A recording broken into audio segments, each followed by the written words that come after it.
Nama se nalazi set jako važnih zakona za naše sugrađane i među njima je i zakon o izmenama i dopunama zakona o upravljanju otpadom i ja ću posebnu pažnju upravo tom zakonu posvetiti, ne samo što sam član odbora za zaštitu životne sredine, već i vidim da je to tema koju naše građane zanima. Poslednjih godina sve više u javnosti se to potencira na tome. Mnoge grupe građana su formirali politike na tim temama, prešli cenzus i jednostavno nametnuli tu temu u društvu i to je dobro. Jako je važno danas da građani znaju kakvu vodu piju, kakav vazduh udišu, žele čistu prirodu i na nama je kao državi da im omogućimo zdravu životnu sredinu, ali i građanima da se uključe i da vode računa o svojim postupcima kako bi sačuvali životnu sredinu. Ono što je jako bitno je da iza nas još jedna uspešna grejna sezona i primetili smo da je uglavnom tema u medijima i na društvenim mrežama bio kvalitet vazduha. Primetili ste da je kvalitet lošiji i da nekako građani konstantno na to potenciraju u zimskom periodu i to je razlog, zagađenje tog vazduha je razlog u individualnim ložištima u našim domaćinstvima i uopšte za vreme grejne sezone kada se usled sagorevanja uglja, mazuta ili drva dolazi do zagađenja vazduha i emitovanja negativnih štetnih čestica u vazduhu. Šta je jako bitno da se kaže kada je u pitanju kvalitet vazduha? On se nije menjao u poslednjih 30 godina, samo danas ga primećujemo da je lošiji, a razlog tome je što su društveni standardi i kvalitet života u našoj zemlji porastao. Od 2016. godine pa do danas intenzivno vidimo kako privreda napreduje i automatski sve više ima i mogućnosti za radnim angažovanjem i zaposlenost je na višem nivou u našoj zemlji, tako da danas građani sve više primećuju životnu sredinu, kvalitet nekih drugih, recimo društvenih sadržaja u gradu i svega onoga što im nije bilo u fokusu od 2000. do 2012. jer tada su se borili za golu egzistenciju. Dakle, neke druge teme su bile prioritet. Danas, usled porasta standarda u društvu, nameću se neke druge teme i to je dobro da danas pričamo o životnoj sredini, a kad o njoj pričamo, treba govoriti o tome šta je država preduzela po tom pitanju. Mi, recimo, možemo donesemo zakon da zabranimo da se grejemo na drva i ugalj, ali onda ćemo rešiti jedan problem vezano za zaštitu životne sredine, ali ćemo napraviti niz drugih.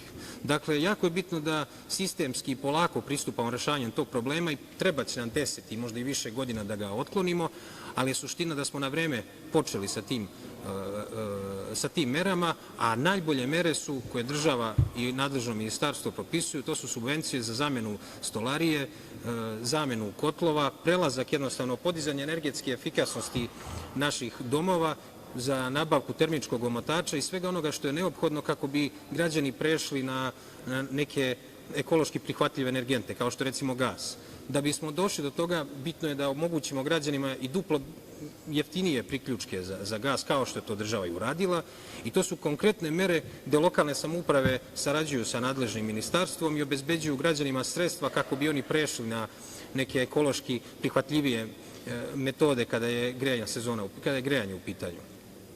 Dakle, suština je konstantno pomagati sugrađanima da prelaze na bolje načine grejanja i jednostavno svega što je potrebno da se prekine emitovanje štetnih čestica u vazduhu.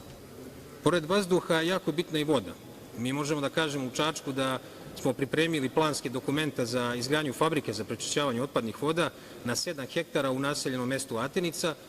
Cilj je da sve otpadne vode koje završavaju u rekama završe prvo u toj fabrici, se prečiste pa da onda idu dalje i zato nam je potrebna i pomoć Europske unije i njihovih pristupnih fondova. Dakle, u pitanju 32 miliona eura i mi smo ubeđeni da će uskoro i početi izgradnja te fabrike jer je to nešto što jednom gradu kao što je Čačak nedostaje i to je ono što nam ministarstvo i konstantno pomaže u tome. A pored svega toga moram da pohvalim i nadležno ministarstvo jer smo u prethodnom periodu dobili 15.000 kanti za primarnu selekciju otpada. Dakle, to su sve mere koje građanima pomažu da očuvaju svoju životnu sredinu i vidimo da je sve veće interesovanje građana da učestvuju u selekciji otpada i u procesu recikliranja. Da biste me razumeli o čemu pričam i koliko ekologija nije bila interesantna tema pa ni u Čačku od pre 2012. godine, to je da smo mi nasledili jednu deponiju na samo 2-3 kilometra centra grada u naseljenom mestu Prelići, blizu Atenice, koja se prostirala na 12 hektara. Resorno ministarstvo nam je dodelilo 200 miliona dinara kako bismo rekultivisali i sanirali tu nesanitarnu deponiju.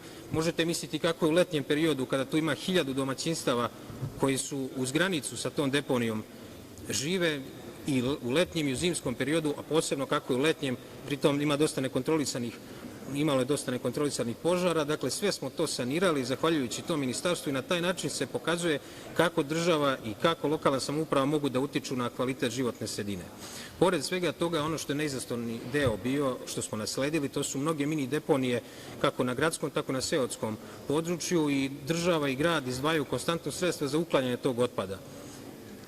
Ali problem je što te deponije ubrzo se pojavljuju, obnavljaju se ponovo na istim lokacijama, i mi smo recimo u Čačku u saradnji sa komunalnom milicijom i komunalnim službama postavili fotoklopke na tim mestima nakon što smo uklonili deponiju, i to se pokazalo kao odličan metod, jer građani koji su vršili komunalni prekršaj bili su za to sankcionisani i nakon toga se to više nije ponavljalo. Pritom mediji prate sve te aktivnosti i ono što je bitno da građani osuđuju takva ponašanja. Dakle, apsolutno smatram da treba da povećamo kaznenu politiku kad su u pitanju formiranja divljih deponija i nesavesno upravljanje komunalnim otpadom, i ovaj zakon upravo u tom pravcu ide. Znači, prilagođavamo ga evropskim standardima. Sada će se jasno definisati odgovornosti i lica i subjekata koji proizvode otpad, ali i lica koji otpadom upravljaju.